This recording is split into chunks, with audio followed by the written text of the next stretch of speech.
네, 포스코 DX 보겠습니다.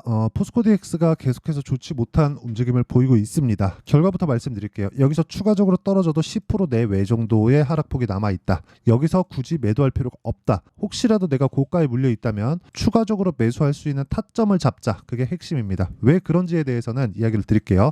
주식시장은 가격이 먼저 뜹니다. 가격이 먼저 뜬다는 건 앞으로 좋아질 만한 내용 그리고 앞으로 나빠질 만한 내용 보다 가격이 먼저 움직인다는 거예요. 그러면 우리가 올라가는 종목을 매매했을 때는 어떻다는 거죠? 그 시작점은 있죠. 그게 신고가인데 이 구간에서 내가 타점을 정확하게 잡았을 때는 앞으로 호재거리가 있다는 겁니다. 즉 가격이 올라가는 부분을 확인하고 매수한다는 게 단순히 차트를 가지고 매매하고 어떤 차트에 어떤 패턴 이런 걸 가지고 매매하는 게 아니라 세력들의 이런 게 아니라 앞으로 좋을 부분이 있다는 불특정 다수의 선택을 받은 종목이라는 거예요. 그래서 우리는 올라가는 종목을 해야 됩니다. 반대로 내리는 부분에서는 두 가지 경우가 있습니다. 이제 다 올라서 앞으로 더 이상 좋아질 게 없다. 그렇죠? 그럼 당연히 내려가겠죠? 그렇죠? 근데 여기서 한 가지가 더 붙어요. 주가가 너무 빨리 올라왔다. 그렇죠? 이런 부분. 포스코 DX는 후자에 해당합니다. 자, 내용 보세요.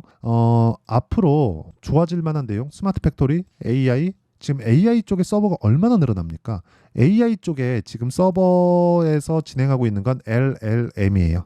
라지 랭귀지 모델. 언어를 익히고 있는 단계입니다. 그러기 위해서 지금 엔비디아의 칩이 엄청나게 필요하고 GPU죠. 이쪽에 들어가는 칩을 가지고 AI에 대한 데이터 센터를 만들고 있는 그런 상황에 있습니다. 그럼 이 과정에서 우리가 뭘 봐야 되겠어요? 멀티모달. 그쪽으로 오면 뭐예요?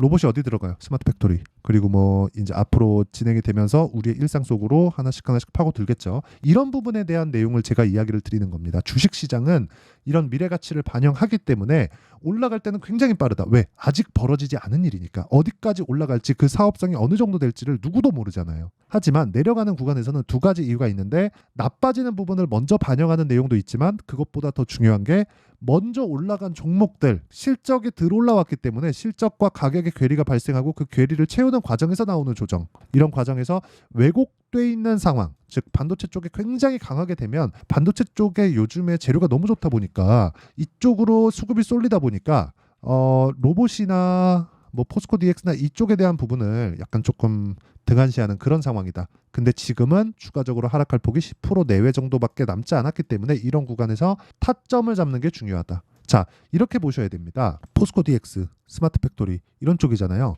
관련돼 있는 종목들에 대한 부분 보시죠. 레인보우 로보틱스 어때요? 시세 그렇게 썩 좋지 않죠? 고가 만들고 나서 고가 돌파 못하고 있죠. 그렇죠? 여기는 12월 달까지 그 포스코 DX가 강한 움직임을 보였기 때문에 여기서 뭐가 발생한다는 거예요? 오버슈팅이 발생하고 거기서 따르는 부작용이 지금까지도 나오고 있다는 겁니다. 그렇죠? 이거 말고도 두산 로보틱스 어때요? 또 빠지고 있죠. 이런 쪽에서 수급이 계속해서 뺏기고 있다는 겁니다. 그리고 요 정도만 보시죠. 일단 너무 많아지면 복잡하니까 거의 이쪽 그룹이 대장입니다. 근데 두산 로보틱스 같은 경우에는 그래요. 전체적으로 좀 범용적으로 사용하는 부분이 있는데 레인보우 로보틱스는 지금 삼성에서 지분까지 들어와가지고 인수 절차를 가지고 있죠. 지금 얼마에 사겠다는, 그러니까 낮게 사겠다는 콜옵션까지 다 가지고 있는 상태입니다. 콜옵션 당연히 행사하죠. 그러면 왜 그럴까요? 앞으로 스마트 팩토리에 대한 수요는 계속 증가할 수밖에 없기 때문에. 근데 스마트 팩토리에 대한 대장은 어디예요? 포스코 DX다. 탄탄한 캐시카우를 가지고 있죠. 어디? 포스코 그룹. 포스코 그룹의 양극재 공장을 모두 다 하고 있습니다. 만약에 포스코 DX가 양극재 2차 전지만으로 재료가 끝났다면 7월 달 이상의 시세가 안 나왔어야 돼요. 근데 8월 달 올랐죠. 12월 달까지 올랐다. 이때 어땠나요? 2차 전지 관련주들은 60% 70%씩 빠졌습니다. 그렇죠? 지금은 매수해야 될 때다. 하지만 확인하자. 2주 안에 제 기준상 단기는 2주입니다. 2주 안에 수익을 볼 수 있는 타점을 잡는 게 중요하다. 이게 핵심이에요. 그렇죠? 자, 그러면 그 내용에 대한 부분, 타점을 잡는 것을 여기 포스코 DX의 가격과 단기 보유 전략으로 내용 준비를 해놨습니다. 자, 제가 영상에서 이야기를 드리잖아요. 그러면 내용이 너무 길어지고 좀 복잡해질 수 있을 것 같아가지고 이렇게 정리가 된 자료를 준비를 해온 거고요. 단기는 2주. 2주 안에 수익 전환을 시켜야 된다. 그러려면 어떻게 돼요? 가격을 잘 잡아야 돼요. 왜 2주일까요? 심리를 지킬 수 있는 마지노선이에요. 마지노선. 기대감이 존재하는. 그렇죠? 뭐 사람마다 다를 수 있는데 제 기준상은 2주입니다. 2주. 이거보다 더 길어도 난 보유할 수 있어. 이렇게 보시는 분들이 있겠죠. 근데 누구나 비자발적인 장기 투자는 전 안 했으면 좋겠고, 그러려면 단기간 2주 안에 수익 전환 시킬 수 있는 타점을 잡을 수 있어야 됩니다. 그리고 이 내용은 다 무료로 공개한다. 왜? 채널 성장을 위해서. 그래서 구독과 좋아요 이 두 개 부탁드리고요. 상단에 있는 전화번호로 포스코 DX 포스코 DX라고 문자 보내주시면 제가 포스코 DX의 가격과 단기 보유 전략을 공유해 드리도록 하겠습니다. 자, 그러면 이런 시세 원리에 대해서 이야기를 드렸죠. 그리고 타점에 대해서 왜 잡아야 되는지도 이야기를 드렸습니다. 이런 타점에 대한 부분까지, 이런 부분 단기 전략을 활용해서 매매를 했을 때 어느 정도의 성과를 낼 수 있는지까지 제가 이야기를 드리면, 제 실제 매매 결과입니다. 630%. 이 계좌는 제 계좌고요. 조작이 불가능하다는 걸 보여드리기 위해서 제가 조회를 누르면서 보여드리고 있고요. 그리고 기간은 1월 1일 24년도 4월 5일까지입니다. 약 3개월 정도의 기간 동안, 3개월이 조금 넘었는데 3개월의 기간 동안 630%. 자, 시장 대비해서는 월등하게 수익을 내고 있고, 이건 계좌 수익이기 때문에 종목 수익하고는 결이 다릅니다. 종목 수익은 운 좋게 한두 종목 잡은 걸 가지고 이야기를 하는 거지만, 계좌 수익은 손실난 부분이 다 포함되어 있는 거고, 시장 대비해서 월등하다는 거는 주도주를 했다는 거다. 이것보다 더 투명한 인증 방법은 없습니다. 그리고 종목 관련해서 이야기를 드릴 건데, 그 부분에 대해서 이해를 하신다면 장담컨대 다른 종목에서도 충분한 수익을 낼 수 있을 거고, 포스코 DX는 물론입니다. 자, 내용 보겠습니다. HLB 제 실제 매매 타점이에요. 그쵸? 언제 사요? 올라갈 때 사요. 왜 그런지 제가 이야기 다 드렸죠. 그래서 나온 수익이 1월달 1월 29일 31% 이쪽 구간이고요. 쭉 올려보면 18% 3월 13일 이쪽 구간이고요. 그리고 이 위에 13% 이쪽 구간입니다. 모두 다 돌파 구간에 매수한다는 점 꼭 기억해 주셨으면 좋겠고, 이건 반드시 할 수 있어야 됩니다. 그리고 이런 내용을 여기 소통방에서 다 공개를 한다. 자, 내용 보세요. 4월 5일 코리아 FT, 흥구석유, 4월 4일 하나머트리얼즈, 한양디지텍, 테스, 반도체, 자동차예요. 그렇죠? 그 다음은 로봇입니다. 다음 주에 로봇 구간에 확인을 하고 다다음 주 정도에는 타점을 잡고, 그런 부분을 소통방에서 공유한다. 결과 보겠습니다. 하나머트리얼즈, 자, 내용 보시면 돌파 구간의 매수, 아직 매매가 끝나지 않았어요. 이렇게 보면 되게 높이 산 거 아닌가? 이렇게 보실 것 같아요. 돌파 구간이 이렇습니다. 그러면 완성되어 있는 매매를 보시죠. 자, 자람 테크놀로지 보면 어떻습니까? 돌파 구간에 매수했을 때 하나, 둘, 이틀 동안 몇 프로? 75% 수익. 싸게 사나요? 아니요. 그리고 나서 떨어지죠. 이제 다시 올라가죠. 이쪽 구간에서 다음 주에 매수 구간을 잡는다. 왜? 가격이 먼저니까. 그쵸? 타점. 이게 타점에 대한 부분이에요. 3일 동안 75% 이런 부분이 모여서 내 계좌 수익이 만들어지는 겁니다. 자, 이거 말고도 실제 한양 디지텍 어떻습니까? 돌파 구간에 매수했을 때 금요일날 시장이 안 좋았는데도 불구하고 4% 정도의 상승세. 저는 4월 들어서 공략을 했죠. 한양 디지텍, 삼성전자향, HBM 관련주입니다. 이런 부분에 대한 이해가 필요하다는 거예요. 그렇죠. 뭐 다른 종목을 봐도 마찬가지입니다. 예를 들어서 뭐 HLB 보여드렸고, 뭐 네페스 아크 어때요? 32% 수익. 그렇죠? 며칠 걸렸나요? 일주일 안 걸리죠. 그리고 로봇 관련된 이야기를 했으니까 에브리봇 보겠습니다. 며칠 걸렸나요? 하나, 둘, 셋, 3거래일 걸렸죠. 47%. 모두 다 돌파 구간이. 돌파 구간에 대한 이해가 이렇게 중요하다는 거고,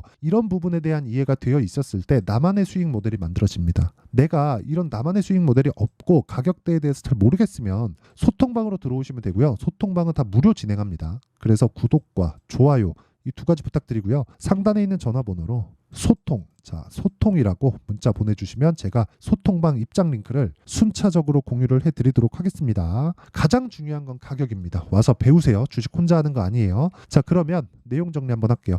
포스코 DX는 이제 매도의 이유가 없다. 왜? 성장하는 산업인 건 특정되어 있기 때문에. 왜? 기업 측의 수요가 있을 수밖에 없지. 인건비의 상승분을 또는 생산 능력의 상승분을 추가적으로 만들 수 있는 건 이제는 스마트 팩토리밖에 없고, 이런 부분에 대한 베이스에 깔리는 것, AI에 대한 산업군 자체가 개화 시기에 들어왔다. 이런 부분을 이용해서 내가 꾸준하게 매매를 하려면 타점에 대한 부분이 필요하고, 주식시장은 강한 종목이 더 간다. 왜? 돈이 먼저니까. 그래서 타점 가장 중요하고, 그 타점은 가격이고 움직이기 때문에 실시간 내용이 필요하다. 그래서 여기 소통방에서 진행을 하고 있다. 그래서 구독과 좋아요 이 두 가지 부탁드리고요. 상단에 있는 전화번호로 소통이라고 문자 보내주시면 됩니다. 자, 그러면 이 내용을 지금 상황에 대입하면 어떻게 될까요? 지금 강한 종목이 4월과 5월 달에 주도주가 된다. 그쵸? 그러면 그 주도주군을 어떻게 분류하고 어떻게 판단해서 어떻게 매매할지를 제가 다 이해를 시켜드리도록 할 테니까 영상 끝까지 시청하시고요. 모든 분들이 성공 투자하셨으면 좋겠습니다. 자, 24년도가 돼도 여전히 시장은 녹록지 못합니다. 이런 상황이 벌어지는 건 어쩔 수 없습니다. 이런 상황에서도 수익이 나는 종목들의 구조는 변하지 않습니다. 즉 대시세 종목에 대한 구조는 변하지 않는다는 거고, 실제 제가 소통방에서 지속적으로 이야기를 드리고 있는 내용도 대시세 종목이나 시장 주도주를 공략하는 건 철저하게 가격 분석을 하라고 이야기를 드리고, 가격 분석 이후에는 이슈에 대한 파악, 그리고 이슈를 파악하고 나서는 다시 내가 얼마에 매수할지 그 타점에 대한 부분을 지속적으로 언급을 하고 있습니다. 자, 근데 생각해 보세요. 1월 달에 시장이 굉장히 어려웠습니다. 어려운 상황에서의 어떤 종목들이 강했냐 보면 반도체와 그리고 바이오입니다. 자, 실제 여기 보면요. HLB에 제가 실제 매매한 내용을 띄워놓고 보여드리고 있는데, 1월 22일부터 매매를 시작해서 4일 동안 31%의 수익 마감이 됐고요. 그리고 여전히 신고가 종목입니다. 자, 그리고 그 다음 어보브 반도체, 이름을 보시다시피 반도체 종목이죠. 그리고 AI 반도체는 지속적으로 강세를 보이고 있습니다. 이 종목도 신고가를 먼저 달성한 이후에 제가 21%의 단기간에 21%의 큰 수익을 내고 마감이 됐습니다. 다시 재공략을 준비하고 있고, 이런 부분은 소통방에서 다 공유를 해드립니다. 자, 그리고 그 다음 코세스. 자, 코세스 같은 종목도 당연히 그쵸, 신고가 종목이고요. 그리고 반도체 종목입니다. 이 종목도 영업일 기준에서 이틀 동안 대략 한 15%의 수익 마감이 됐습니다. 내용을 한번 보시면 어떻습니까? HLB를 포함해서 뭐 30%, 20%, 뭐 15% 이런 식의 수익이 지속적으로 발생하고 있는데, 이 세 종목 모두 다 신고가 종목이고 1월 달에 시장이 약세를 보이고 있는 구간에서도 강했었던 그런 종목입니다. 특징점이 하나 있는데, 그 이슈에 앞서서 가격이 먼저 반영했다는 거죠. 자, 근데 그게 기업 밸류업 프로그램이라고 하죠. 그 종목들도 마찬가지입니다. 오늘은 그 부분에 대해서 이야기를 드릴 텐데, 그렇게 제가 가격을 먼저 보고 이슈에 대해서 파악하는 이유는 결과적으로는 큰 시세를 먹기 위한 사전 준비 작업입니다. 실제로 큰 시세를 먹기 위해서 사전 준비 작업을 했을 때 여기 레인보우 로보틱스 127%, 그리고 ISC 98%, 그리고 한미반도체 97%의 큰 수익을 내는 상황을 만들 수 있습니다. 어떤 식으로 소통방에서 진행됐는지, 그쵸? 그 상황을 제가 이야기를 드린 건데, 이런 상황도요, 당연히 신고가를 공략했을 때 가능한 겁니다. 자, 그러면 이번에도 마찬가지입니다. 그쵸? 정부 주도의 코리아 디스카운트 해소 방안이 2월 달에 발표를 하고요. 그리고 2월 달에 발표된 내용을 토대로 주가가 움직이는 게 아니라 이미 움직인 내용이 있죠. 실제 이 내용은 크게 중요한 게 아니라는 겁니다. 실제 움직인 내용을 보면, 자, 기아차입니다. 실제로 12월 달에 신고가를 만들어 놓고 정부에서 입김을 불어 넣으니까 순식간에 기아차를 포함해서 현대차 같은 거대 기업들의 주가가 2주도 채 되지 않아서 40% 정도의 큰 시세를 냅니다. 자, 그러면 우리는 어떤 종목을 봐야 될까요? 이슈를 파악해야 되는 것도 맞지만 철저하게 가격에 맞춰서 매매를 해야 되는 게 당연히 중요합니다. 정부가 주도하는 정책 방향이 있겠죠. 그 방향에 맞춰서 우리가 종목을 찾을 필요가 있다.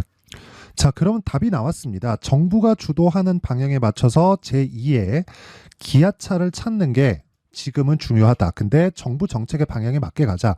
그랬을 때 앞서서 제가 보여드렸었던 내용인 여기 레인보우 로보틱스 127%, 그리고 ISC 98%, 그리고 한미반도체 97%와 같은 수익을 낼 수 있습니다. 물론 시간에 대한 부분은 최소 2주의 시간이 필요하고요. 그리고 최장 3개월 안에 끝내야 됩니다. 자, 기아차의 시세를 보셨던 것과 같이 2월 달에 정부 정책의 방향이 결정되고요. 바로 3월 달이면 시행입니다. 자, 그러면 우리는 거기에 맞춰서 당연히 종목을 찾아야 되고, 제가 제2의 기아차를 찾아놨습니다. 제가 아까 전에 소통방에서 이야기를 드렸었던 내용 다 공개를 해드렸는데, 그 내용처럼 종목만 받고 싶다 하시는 분들은요, 상단에 있는 제 전화번호로 대시세, 자, 대시세라고 문자를 보내주시면 정부 정책의 방향에 맞는 종목을 모든 분들에게 무료로 공개를 해드리도록 하겠습니다. 자, 제가 원하는 건 채널 성장이 목적입니다. 자, 그래서 구독과 좋아요 꼭 좀 부탁드리고요. 모든 분들이 정부 정책에 맞는 방향으로 매매를 이어가서 큰 수익 보셨으면 좋겠습니다.